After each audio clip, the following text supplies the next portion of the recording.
There's a young man here. He's running around babbling. It's Friday. Yes, it is. It's Friday.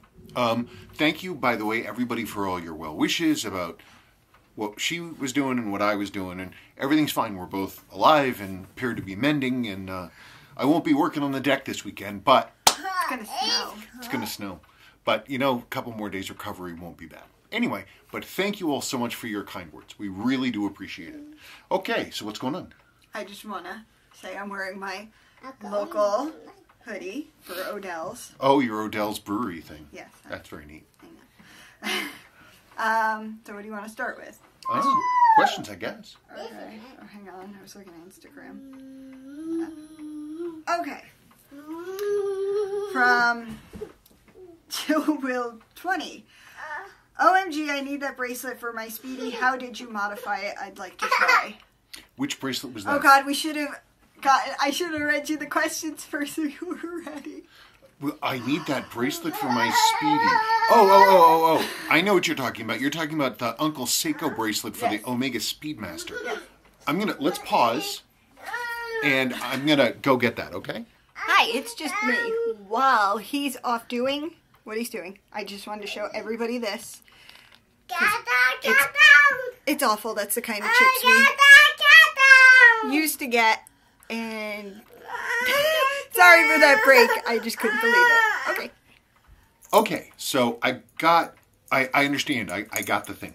The bracelet in question is an Uncle Seiko Beads of Rice bracelet for an SKX013. He made this a slimmer version of his wide 22mm Beads of Rice, which is a little too fat for me.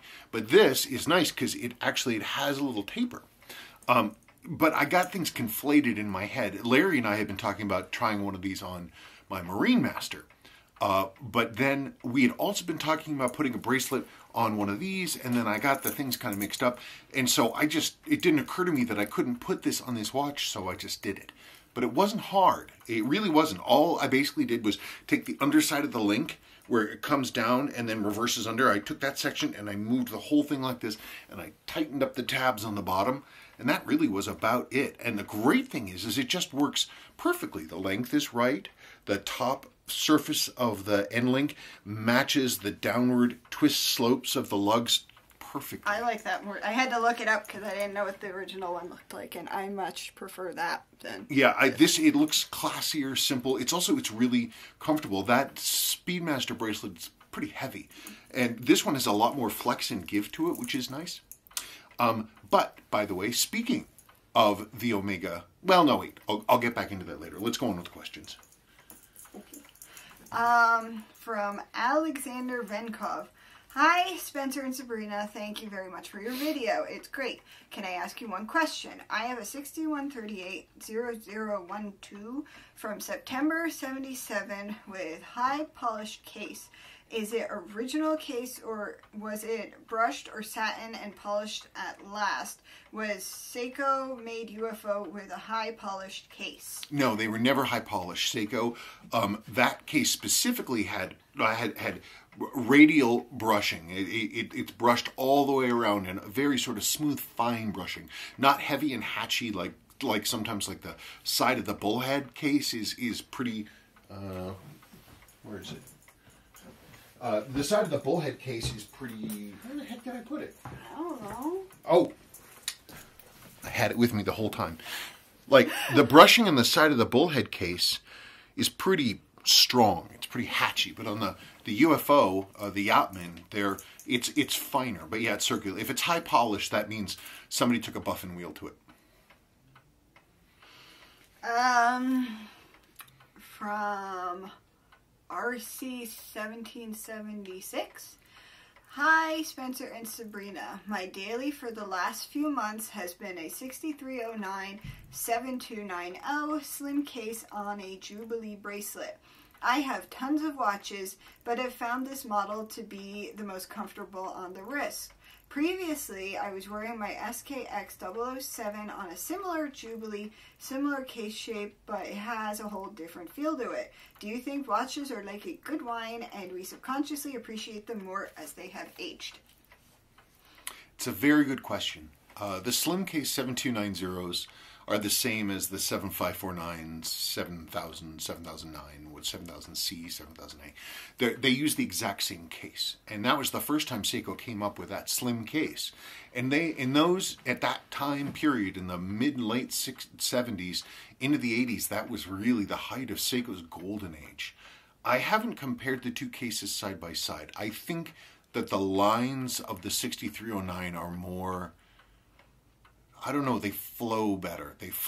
Also, visually, they're different watches. I mean, the 6309 is it's an older watch, and it's got one of the things that I love. The hands are flat. The hand surfaces are completely flat, I'm kind of nuts about that. Whereas in the SKX, as cool as it is, the handsets, the tops are this sort of blobby thing, and the loom is also kind of green. The hand loom doesn't match the dial.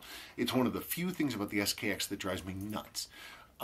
Wrist comfort, I don't know. I mean, they should be about the same. But honestly, I'm going to have to dig out one of each watch, one of each case, and maybe weigh them up and put a micrometer on them. I should have done that homework before I made this video, but maybe I'll do a follow-up video about that. I don't know. You just don't see too many of those slim case 6309s, though. They did not make them for a very long time. How long did they make them for? They introduced them in the early 1980s, I think 81, 82, something like that maybe. But by the end they were gone. 87 they were gone. So they only made them for a few years. And you just don't see them very often. A few years ago, somebody came up with some new old stock ones. And at the time, nobody wanted them. And I remember the new old stock ones on the strap and everything, they sold for like $250. And everybody was like, wow, that's a ripoff. And nobody pays that for those slim. Nobody wants those slim case things. And now it's like, boy, if I had my hands on one of those, I turned it down. Well, what are you going to do? Nothing. From Lane Edwards. Hey guys, thank you for all your work and information. However, I have an odd question. I recently bought a Seiko chronograph called a NASA spin-off, and I cannot find any official information on this watch other than it has a VD57 movement and a piece of the Endeavour Space Shuttle tile as its dial. Have you ever heard of this watch or have any info? Thank you, and I hope all is well. I've never heard of that.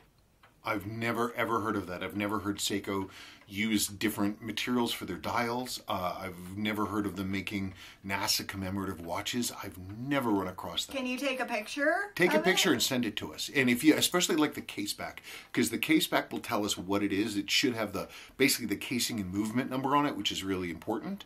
And that will tell us more about it. And then I can do some research. Okay. Is that it? No, there's one more. One more. About the black bullhead from Aram Krikorian. So basically they just reorient the dial to the top side of the case.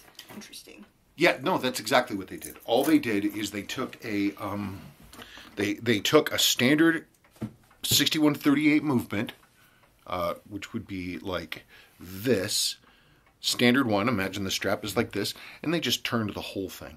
So that's exactly what they did. And you know, it's an interesting choice. It was there were a number of bullheads that were made at that time. There's a really cool one that oh god, it was some German watch company made for the 1972 Olympics. And it's orange and it's a sideways bullhead. It's really cool. There are a couple on eBay, but they want ridiculous money for them. But they are very cool.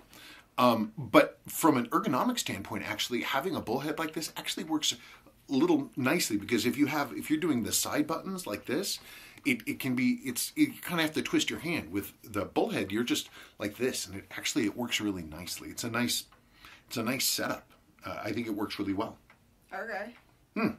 Speaking of bullheads, by the way, speaking of bullheads, this bullhead, it's on sale on our website. We're going to be putting a listing of this watch on our website. This is it's an all original, freshly restored 6138 0040 with it's the Australasian version. It has the Roman English day wheel. It's all original loom. I just fully restored this thing. I think it's really cool. I like the black ones more than the brown ones, personally. And we see a lot fewer of the black ones. I mean, really, really see a lot fewer of the black ones. I can't remember the last time you stuck one under my nose. I think at that time in the 1970s, just the gold and brown was more the popular scheme, and black was maybe too conservative or something. Anyway, this watch is going to be available. It's. I don't know. I think it's pretty cool. Like, I can imagine it being an everyday wearer, like somebody going to work. Like, the brown one wouldn't really match. The brown one is really sort of strikingly of its time. Yes. This one sort of transcends its time. Right. They're cool. We don't see them very often. And I built this in my own time because when I am stressed out from working on watches too much, I relax by working on watches. And true story. Yeah. And so it was fun. Also, it's fun to have challenges to bring these back. And this one was fun to bring back. It's got a couple things. What? I want to see it. It's head only. I don't have the bracelet for it, but Seikosis on eBay sells a new recreation of the correct asymmetric bracelet. And they're excellent. They're excellent quality. I like, actually, because it has kind of... Oh, I need to clean the glass off. Glass is all hazy. I'm sorry, go on. You like what? I like that it has kind of the blue on it with the yellow, because that's kind of like a jumbo, which is why I actually like the jumbo. The color scheme is. That's just, there's a glare. Oh no. I can't. Point it towards the window. Maybe try. Whoop. Yeah, that helped. I really like the blue and the yellow. Yeah, it's a nice look.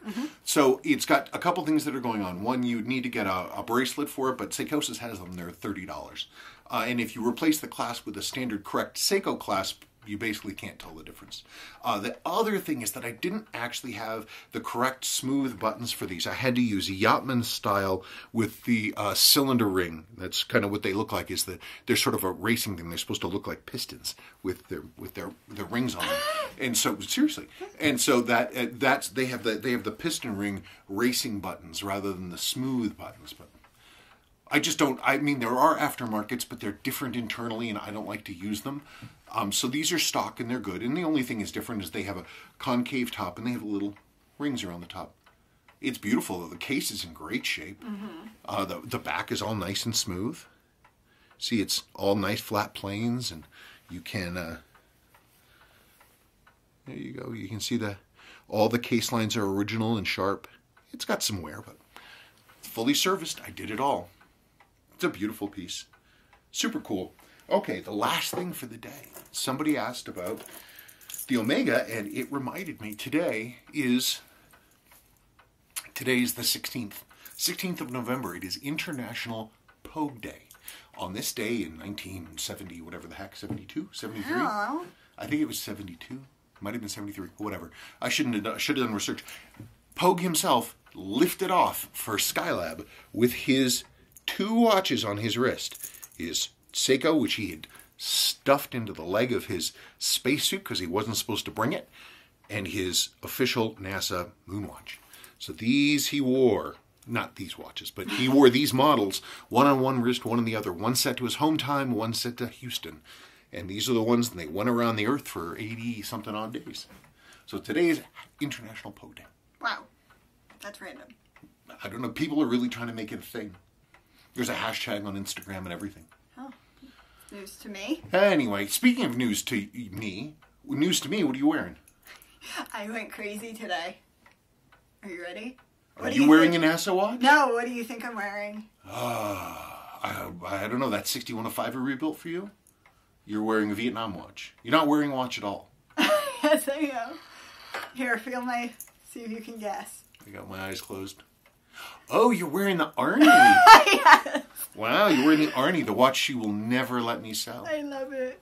There it is. Yeah, that's our Arnie. That's pretty cool. It's a great watch, and that's a really nice example too. The case back is pretty much the nicest I've ever seen. What, should I show it? Oh, you can. It's beautiful. It came out of we got it out of an abandoned safe deposit box in Maryland.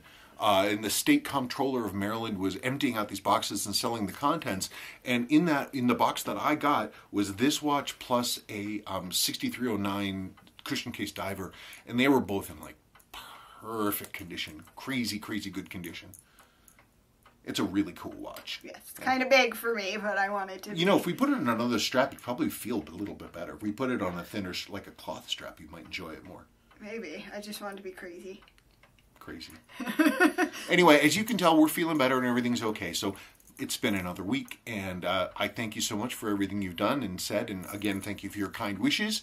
And that's really about it. Mm-hmm. Keep the questions coming. Yeah. And I swear I'm going to do more. I've got all these ideas for different videos, and then the week is gone, and what are you going to do? In any case, that's it. All of our best, and we'll talk to you next week. Bye-bye.